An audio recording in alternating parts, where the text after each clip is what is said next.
What's up? It's Brennan from trailspinTV. We are at Overland Expo West 2018.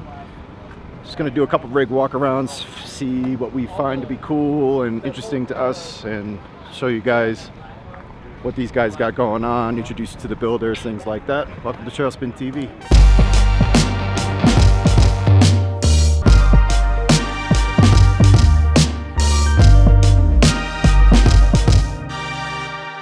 In 1995, I needed a four-door Jeep, or I needed something for search and rescue. So I ended up trading at a junkyard. I bought a half a dozen old Jeeps that were just worn out. And I bought an old 3/4 ton Dodge pickup. And we took the first Jeep and cut it off directly behind the door. Took the second Jeep and cut it off in front of the door. The rear was a CJ7 half, and then we put CJ8 wheel lips in it. We set it on the 79 Dodge 3/4 ton, and then in the front, to get your front width, we took one grill and cut the headlights off. Took the second grill and cut it in the middle and put those bars from the first grill into the second grill. Then in 04, a young man stole a 2004 Dodge Cummins diesel, and I went ahead and bought the salvage from that vehicle. And the 79 frame was a 131-inch wheelbase. The 04 frame was a 133-inch wheelbase. So we shortened the frame 2 inches, slid the Cummins diesel back 21 inches so we had room for the intercooler, and then removed the body from the 79 and put it on the 2004. For two windshields, let me close this up for you. Spliced them together, put into three. These are military, we recessed them into the grill. In the rear, or on the side, we took regular Wrangler doors, took the tops off, put a piece in to make a full width door. In the rear, we took the glass out of the CJ7 top, took the CJ7 rear hatch, shrunk it down to fit into the window. In the back, we took two tailgates, cut this portion off of this one and this portion off of this one, and put them together to create one. The tailgate, or the upper half of the roof, this gate is off of a 56 Willys wagon. We've widened it and lengthened it down. We made up a Willys Overland emblem, and this is still old mechanical. We used to have a swing-away spare on it. We've converted it now to a slide-out spare. That spare slides out, comes down, touches on the ball, and it's real easy for one to rotate the tires. The inverter is here. The toughing boxes for additional equipment. Have a slide-in kitchen that is not with us at the time. It has ARB air lockers in the front, has an Atlas transfer case, automatic 488 gears, 40-inch tires, posit track in the rear. This is plugged in for jumper cables. This is plugged in for rear view camera on the trailer. How else can I help you? Does the top come off? Top comes off, sure, absolutely.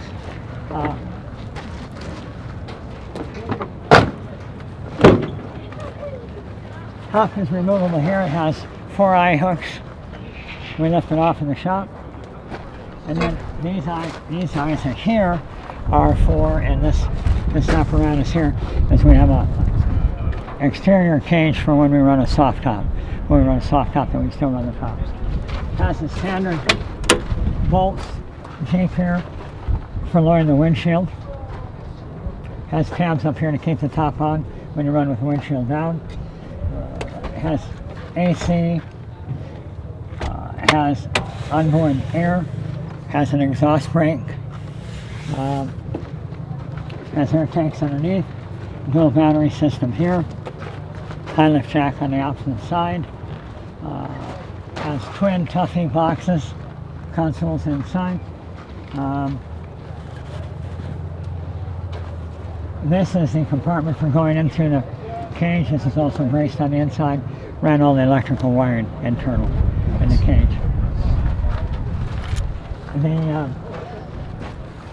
I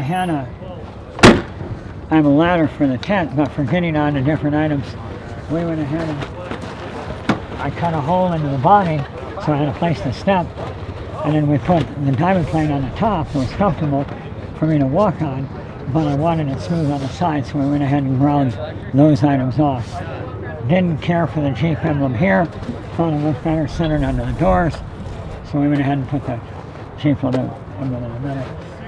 As to the long arm comes down in, we go in through the frame here, rather than having the items hanging down.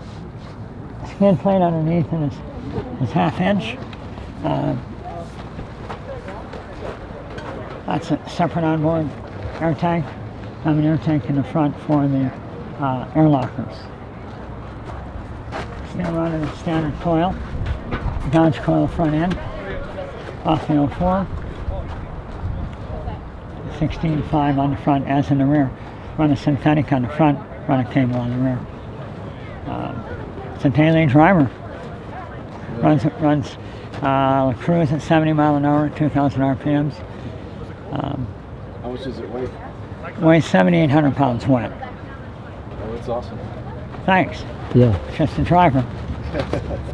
Really appreciate you taking the time to talk to us. No, thank you gentlemen so much. No, you're welcome. What's up guys, my name's Travis Freemanburg. I'm from Grand Rapids, Michigan. I just built a 2008 Duramax 3500 Allison transmission. That's a 4x4 independent suspension. We did a 3-inch lift. It was a 90-day build out, 40 gallons fresh water, 40 gallons diesel, 14 miles per gallon, fully chipped. So yeah, it's a cool rig, and why don't you come in, we'll show you what we're talking about. So what we did here is we built an ambulance. Ambulance already came with electrical. We put some Corian counters in. We're on some water. One thing we learned in the yachts and the hospitals is a water valve. So the foot valve runs our sink. We've been here at Expo all weekend, and so we're out of water. Our camera guy is standing in my shower right now. So we have a nice shower we can show you. So if we want to shower, you drop down into your shower. Curtain wraps around. We have a little sprayer that comes out, spring-loaded sprayer, so you use less water. We have a diesel heater, so it heats radiator fluid, heats the floor, runs through a heat exchanger under here. We have 40 gallons of fresh water, 44 gallons of diesel. Then it runs up into here and then blows hot air out. Works really nice, and then the residual radiator fluid goes back into the engine, and then the engine gets preheated, which is great when I'm taking this rig to Alaska. I just finished Michigan to Chile, and now we're here. Dometic was super cool. They hooked us up with this killer fridge. When you're building your own rig out, it's really hard to find a fridge that fits this small section. And then the one thing everybody forgets is laundry. Where's the dirty laundry go? We put a little laundry chute in. So we have a 5-gallon bucket on the outside. We throw that laundry in there. You screw the top on. You throw some water in it, and then boom, drive down the road for 4 hours. It's all shook up and everything's nice and clean. So I needed a rig that could keep my kiteboards, my surfboards, and I wanted something secure and solid. So we went with this, put it on 37s, and this is what we got. Be sure to follow us on Instagram, guys, Yeti Ambo, or check out yetiambo.com for more information. Thanks. X3 Meridian. It's one of Expedition Overland's builds. It's a Tacoma, and they worked with Goose Gear, who's in the booth behind us, to set up their gear boxes specifically for like production equipment for cameras and lenses and tripods and all that stuff. So this was all worked to be specifically their production vehicle when they were on their South America trip. So we just talked to the guys now about it, and they said that they're now using the new Tundra that they built for their production gear, and this has been reworked for the crew. So crew storage, personal belongings and stuff for the crew. But it's pretty cool to see it in person, especially like since we're trying to do this on the road, production-wise, and seeing Braxton just kind of shuffle things around and always be in the same spot. This is supposed to be like really super set up for specifically for one thing. I think that's pretty cool to have a truck just specifically for camera gear.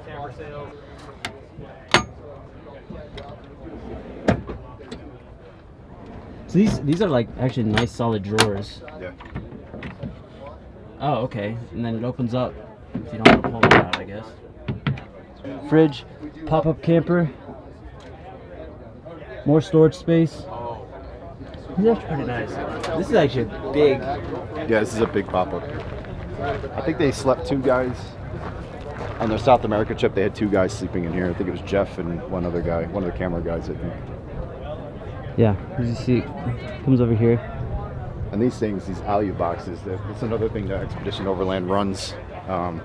More heavy duty, like storage containers for the top. They're lockable. You can keep firearms in there and stuff that you just want to keep locked up, and so you can walk away from your rig and not worry about things getting stolen. This was pretty much my favorite vehicle out of all theirs in that series. So the new Tundra build is pretty ridiculous. But, we'll take a look at that later.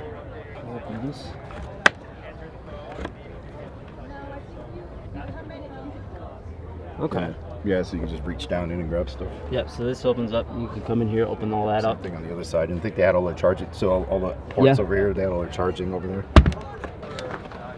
Oh, nice. Yeah, so all 12 volt ports. And I don't remember specifically like how much stuff they were charging, but they had to do a special inverter setup. So even a huge fuse panel.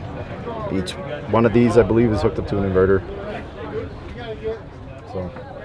Yeah, I mean, I guess it's nice to have all these 12 volts, but I mean, if you're making a custom build, I would still just want all these outlets because everything's going to be on these outlets. I don't necessarily need all these 12 volts unless they have something specific, but if you're making a custom build, I'm going to make sure I have outlets in this. Yeah, I believe they had like, I don't remember if it was 2 or 3 batteries just in the bed, just for electronics. So they beefed up the alternator and stuff like that to make it all work, not kill the engine.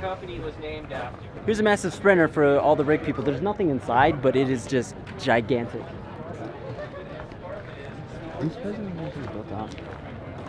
How's it going? You can hop up in it if you want. And we do build on different platforms other than Land Cruiser. Build on Mercedes and Land Rover platforms as well. And you guys sell the truck and the camper top and everything, all those We do everything top to bottom, front to back. Yeah. We want everything to be perfect. To your own specs or like customized per customer's requests? Or? It's customized to a certain extent. There's only a few layouts to choose from, and we don't like to change a lot of what Toyota has engineered. Yeah. We really believe in Toyota as well as Mercedes and the Land Rover. That's cool. It's all like marine grade stuff. Yeah, this is the Felipe control system. That's definitely a marine application that controls and shows you all your levels of all your tanks, what you're using energy-wise, what the life of your batteries are. All the cabinetry is aluminum with sandwiched over ABS plastic. So super light, and it allows us to still actually bend and make nice corners like this with the brake. Flexes and it's really lightweight, Yeah. And then you'll get lifetimes out of it, But I'd say in the U.S. with these Sprinters and things like that, 1/4 inch is like your standard thickness for faces and cabinets and things like that, and these are definitely less than 1/4 inches, you can see. That's pretty cool. And the idea is with the cabins, we'd like to keep them curb weight, so they are close to curb weight even with this cabin on it. Okay. How many people can sleep in this one? Well, these hinge over, so you could have 1 or 2 people sleeping down, and you could also have 1 or 2 people sleeping upstairs. If it was really inclement weather and you're traveling as a couple, or if you're in the city, you may decide not to pop the tent and just sleep downstairs here. This one has a Benett fridge, which is really cool. What I like about it is that the compressor is not attached to it, so you can put it where you like. Oh, really? You don't have to fit in and think about the size of the compressor as well. You can set your compressor with your other systems. That's pretty cool. And then there's also another fridge recessed into this countertop as well. I'm a Stella fan too. These guys brought over some German Pilsners too, so they're not bad either. How much would this package actually run? This one here would be $165,000. Yeah. But as you can see, it has extremely high finishes. Oh, yeah. on, Yeah. you know, Oh, yeah. Not all of them have stitched leather on the Yeah, that's cool. the doors It's and a things nice like touch. that. But they do all come with Shieldman seats and higher finishes that. But the finishes on the seats were matched to this whole interior. Yeah, it's slick. And you can run propane or butane on the stove here. The butane works better at high elevations, and they all have a Webasto heating system that runs off of either of your diesel tanks. We put some front runner products on it, some Sacra products, and different things on it as well. Yeah. What's the company? Maltec Technologies. Okay. Maltec Trucks on Instagram. Okay. Yeah. Thank you. Essentially, those Land Cruisers are my vehicle. That's what I've concluded. I want something like that, where it's small, but I can pop up, I can go off-road, I can do what I want. Or one of these. This is what I want. That's what you want? This is what I would want. Sportsmobile, full-size van, big engine, carry tons of stuff.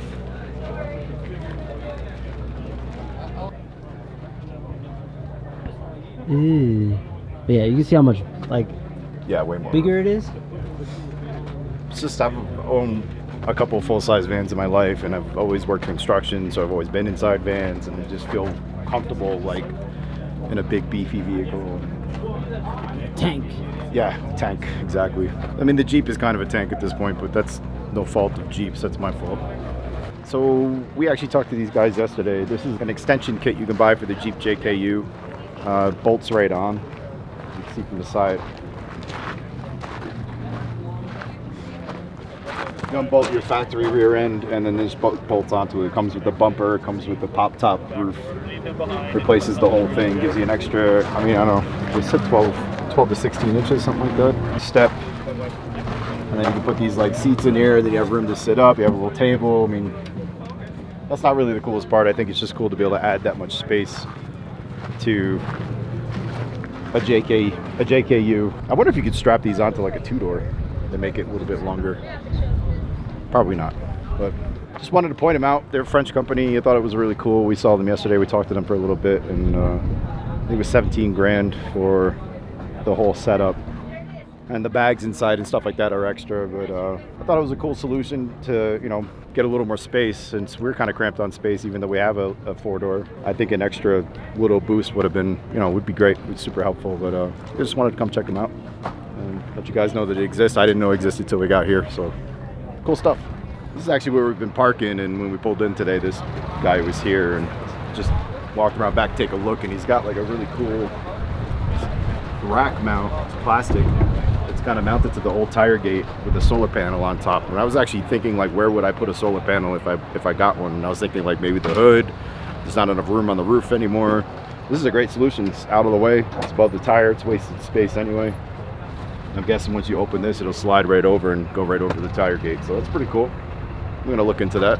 I told you I converted a lot of people over who was trying to do the same thing. A lot of people put it on the house like, dude, that's horrible, man. Yeah. I'm not a fabricator. I'll send it out. Matter of fact, I had this custom made. I wanted to get it as light as possible. Like a bike rack or something? Say what? Is this like a bike rack that you built this on? No. I forgot who's the manufacturer on here. I forgot the name of it. It usually should be plastered somewhere, but I did change out all the hardware. Yeah. But I wanted something that was lightweight because I knew I was going to put a lightweight thing versus putting a 50-pound cargo rack on the back. Yeah. It's worked very, very well for me. 100 watt. Yeah. But the guys next door, because I spent less than $200, like 175 for 100 watt. They're selling theirs, the one that folds out, you put it on your hood, for like $700. I was like, I'll let this one break. I was about another one. This has been on here for 2 years now. Oh, okay. It's worked out, man. But the shore power, because I have obviously the fridge and the setup I have right now. But I run this full time. Yeah. I didn't, because I have my fridge sitting over there. You park outside? Yeah, I can't fit in it. I haven't fit in the garage in years. Me neither. I got a 4-inch lift on mine. I can't fit in my garage anymore either. So. But I just did the bump stops, man, in the front. That's also been a game changer too. Yeah, because I'm pulling that teardrop, man. Just getting that sway. After I thought I did, replace the sway bar, I went to Terraflex. And then I did the Terraflex bump stops. Okay. And now it sits like sits on rails now. Nice, man. But the front one, this is what I've been most proud of. I'm not saying I'm Baja anywhere, but I can take a dip real quick. Yeah. And I haven't changed out the front sway bar because it still works. I want to wait until that blows out, and then I'll probably put an aftermarket one that you have to manually disconnect. Mine are falling apart up here. I can't get these to stay tight. They just, you know, I'm running rough country in the front. But the Falcons, I was number 55 when these came out. Really? And they've been solid, man. They're adjustable, 3 settings, and then you put in the middle setting, and then you can soften as much as you want. Yeah, but TerraFlex has been good to me. Yeah. Customer service is awesome. I opened the hood. It's a little spaghetti mess, but but it works for me. Wow. Yeah. But I am running the S-Pod, so I got obviously the 6 switches there, but So you just, I built this in. that's a solar controller? No, that's the short power. So when I'm at home and I'm running the fridge, cloudy day, yeah. I'm trying to figure out where to mount a compressor to mine. Mine's a 2010, so it's a 3.8. It's like laid out a little bit different. Right. But I mean, this I think I don't think they're out here, but I love their mount. It worked perfect. Oh, okay. Yeah. Mountain off-road enterprises. Yeah. Yeah, this is Then- cool, man. I saw one person do it on Expedition Portal, and I was like, I could do that. And I just snaked it up and just ran it across here Yeah. and Rust-Oleumed it. You know, I got my brake controller, voltmeter. I ran, I'm a ham radio operator, so I ran the speaker up to the top. This was originally mounted for putting your iPhone or something. Yeah. I cut into that, and then I'm running the GMRX, Magellan. I mean the TRX. Cool. Thanks for showing us. Oh, no problem, man. I get excited when people come out. I was like, oh, let me talk about it. Yeah. My wife, she's like, your Jeep is such a dude magnet. I was like, Hey. like-minded people, man. Mine's all blacked out too, so I get it, dude. I was hoping to find, get some fenders for cheap out here. Yeah. I want to replace these. I have the rough country ones, but I like them, but their hardware, it all rusts. So it's like you got to constantly spray it. And then I set something like here, and there's like almost like a rust spot. And it won't come like off a the beer car can wash. or something? Yeah, from a beer can or something. I don't understand what happened. Yeah. Yeah, I got the inner fenders too. I just like the way they look. Yeah, I got to replace that. But when I couldn't do the inner fenders here because I have the Rugged Ridge. Oh, okay. The intake, so this comes out a little bit. So I haven't found one that I could probably cut around and paste it in. But And these, I mean, do these fit on like a stock inner fender? yeah, It would be cool, man. Got ideas? Yeah, I like the short power thing, and the solar panel thing is definitely happening. Next project. Sorry, baby, got to spend more money. So this is an Earth Cruiser. This interested me because it's smaller. It's smaller than Earth Roamers or those big trucks, but it's almost the size of like a Sprinter. Very similar inside. It's gonna be super similar. I have no clue of how the performance or anything like that would be off-road. I've barely seen any Sprinters or vans go off-road, so it's a nice little RV replacement that's smaller, has a pop-up. It's pretty interesting. So we've been seeing a lot of Land Cruisers that have a similar build to this, but this is a Jeep. So let's take a look. Yeah, they have that Penn Star. Well, we do give you a credit for. Say, do you guys buy them all?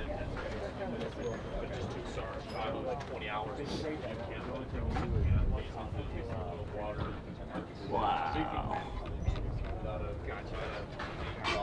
Oops, sorry.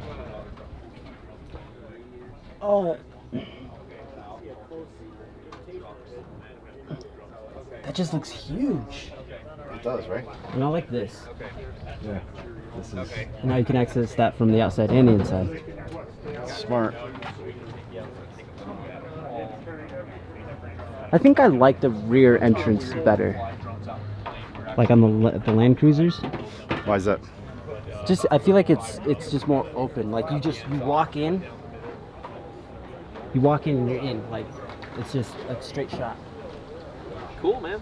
Well, we won't take any more of your time. What do you think? I want one, but I'm a Jeep lover. I have a Jeep, so this would be really cool to stick on the back of the Jeep. If it was black. I'm sure they can get you one in black. Because we're financially rich. We have so much money. Independently wealthy. Yeah, we're independently wealthy. We've saved up. I'm 26. I've been saving up for 50 years. Now I could afford one of these because I just have money in the bank like that. I have at least like $1 billion in the bank. I think I'm gonna buy 3 of these. This is, I think this is Marco or Marcos. I think it's Marco.